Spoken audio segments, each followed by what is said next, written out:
moi je suis plutôt un journaliste qui raconte la vie des autres, j'allais dire.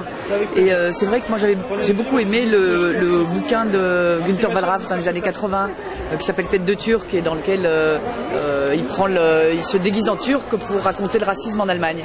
Et c'est un livre qui m'avait beaucoup marqué quand j'étais journaliste, jeune journaliste, parce que c'est vrai que nous, comme figure de journaliste engagé, il n'y a pas grand-chose. Il y a plutôt des soldats qui rampent dans la boue, des gilets multipoches, des choses comme ça, quoi. Et ça, un journalisme engagé de ce type-là, ça m'intéressait, mais j'avais pas eu l'occasion de le faire.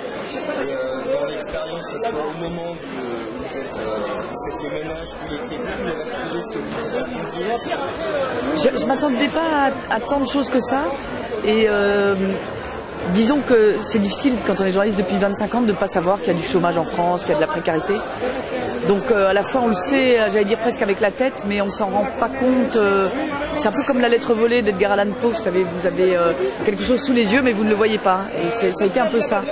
Donc à la fois il y a une surprise et à la fois on s'y attend. Mais ça m'a passionné.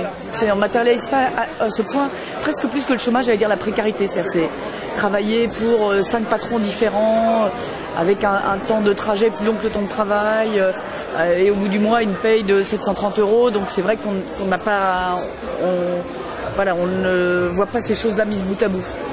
En lisant, on imagine que ça doit être apprenant, voire éprouvant psychologiquement parfois. Est-ce que des moments où vous étiez dans votre appartement à Caen, vous arrêtent de devenir Florence Aubenas?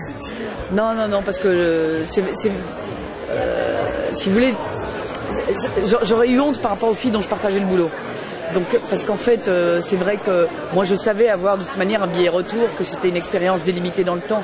Et m'arrêter juste parce que j'en avais marre, ça m'aurait semblé presque insultant pour elles, qui sont encore à l'heure où on discute aujourd'hui à Cône.